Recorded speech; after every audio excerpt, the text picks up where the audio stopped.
Okay, everybody, welcome back. It is part 2 of our Final Fantasy XIV saga, where we are going to be looking at the second character. Now, just like Rahatia, for people who skipped that video, if you're interested in Estinien and whether or not he is going to be worth it, I think the jury is going to be out on that for a little while longer. Mostly because of the new boost effect. In the same way that Rahatia has a new effect that basically a skill will activate and buff him, but unlike all the other buffs that have existed in the game to this point, this buff can be actually stacked, and it is not dispellable by normal means. In other words, it's a new mechanic, and whether this new mechanic is actually worth a damn won't be really figured out for a little while. And, you know, I do just want to say really quickly before we get into Estinien, and I will, that I think that it's going to be interesting in terms of how the AI has been programmed and whether or not this is good in the long term or not. Because, like, it could, if the AI basically prioritizes buff-based skills and casts buff-based skills as many times as it can before getting into fights, then it may have no uses for secondary fights in, for example, like guild battle. So that's just something that I was thinking about. Let's get back and talk about the review. So Estinien is a Wind Spear based character, and I think he's in good company so far because Wind Moore has actually held her value quite well. Taking a look here, Hermes Sandals. Interestingly, since Gratia I've looked at has a 128 speed, Estinien is actually the slower of the two. Not that that terribly matters here too much, but I do think it is noteworthy. 12k HP, 2000 attack, 78 accuracy, defense and spirit not too amazing, and his own defenses don't seem, at least upon the surface, as any good. Taking a look at his resistances, poison resistance, don't move resistance, frostbite resistance. I don't think it's really all that interesting, and you know, overall net positives here, but nothing that I'm particularly overly the moon about, at least early on. As for his weapon, similar to Gratia, we are looking at basically a character's weapon exclusively. And in my previous video, I exclaimed a little bit about my disappointment into that, as it doesn't particularly bode that well for previous characters. Looking at what else you get here, single target attack resistance of 8. When attacking, grants CT up immunity for 3 turns to the target. Reduces damage taken for 3 turns when HP drops below 50% 1 time. Also for Trust Mastery, interestingly, the Trust Mastery skill, besides a jump increase, is the boost effect. It's the first Trust Mastery that does have a boost effect, and it stacks, at least as far as I can tell, luck and agility, which is pretty interesting and does make this maybe one of the better TMRs. Even though Gratia's has haste, I think that this one is the more interesting one, patent pending. But the overall details of Estinien are as follows. The character is a piercing base attacker with excellent firepower, has the rare spike removal, which not too many characters still have at this point. It also has the boost effect, which we've already talked about, contributes to damage dealt with multiple removal effects, and 3 consecutive attacks makes him useful in raid content. Overall, the general early on opinion is that he is in there with the top characters, but whether or not he has a place in the absolute highest echelon of characters is what we are waiting to find out. But let's take a look at some further details and see if we can't parse some stuff out. Paladin and High Dragoon are his sub-jobs. Master ability is debuff effect weakening of 30, reaction block of 40. Dream ability, AP consumption down of 25, accuracy increase of 20, and nullify CT down for himself, which is pretty nice. That is something that a lot of characters don't have and is quite unique to him. As for his support base skills, 2 new support skills for this new class. Attack up of 24%, defense penetration of 40, AoE resistance penetration of 40. He is an AoE attacker. Increase physical and magical distance-based damage resistance for himself. Initial AP of 20. And the other job ability that he has is accuracy of 50 and acquired AP of 40. However, with High Dragoon, he does have access to an agility up 1, which is not equipped on this character, and therefore kind of puts together a little bit more about the speed bonus that Rahatia has, since he skips one of his other main job support skills in order to get a speed bonus that Estinien doesn't have. So that kind of puts the two characters pretty even in terms of what they could end up with.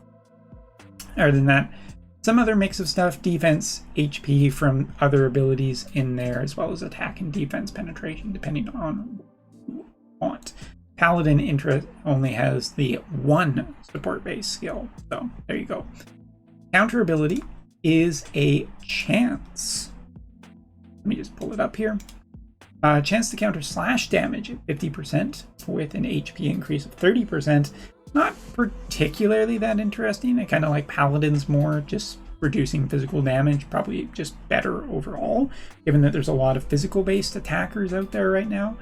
And the HP increase for slash damage doesn't feel that useful, given that gunners are a pain in the ass everywhere right now, and that's kind of more what you want to protect from at this point in time.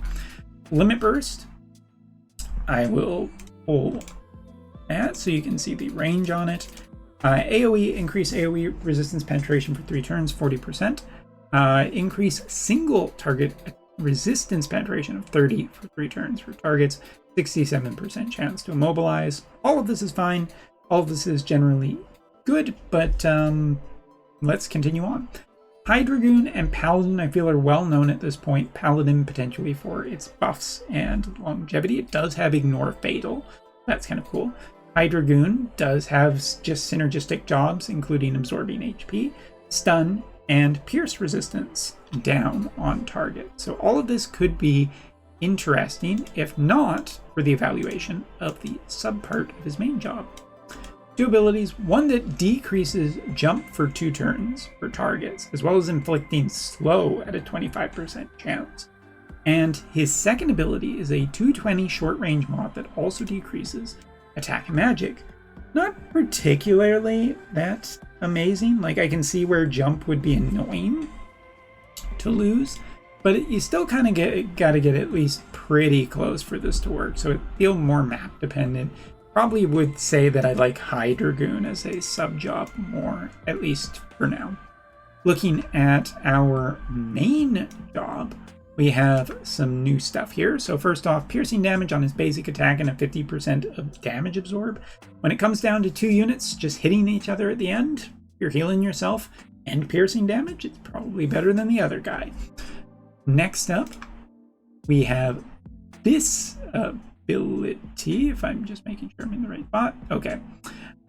So we have when HP falls below 50%, basically that one's time HP restore. We also have recovering AP 1 time and the boost effect for increasing resistance to single target attacks and physical damage, which again is generally pretty good, I feel, right now with the number of single target attackers floating around. This is really good. Whether or not the stacking is actually super valuable at this point in time, not sure. Kind of want to find out, but stay tuned. After that, we will look at another skill right here. Reducing physical damage taken the larger AoE attack size buffs for targets, 200 mod, and decreases agility by 40%, which is probably my favorite part of the ability. As for this ability, which I actually just... okay, yeah. There it is. It's, again, Wotv Calc seems to be placing these in different order right now. Reduces damage taken by 50% for 4 times for himself. Single target resistance of 25 for 4 turns for allies. Grants the following effect of decreasing chain resistance by 30 for 3 turns for 4 turns. 200% chance for a 20% damage increase for 4 turns. Agility up by 25% for 4 turns for himself only. Also, that damage increases for himself as well. And auto revive. From there, we have 2 last abilities to look at. This one, Dragon Drive 2, which gets a series of upgrades.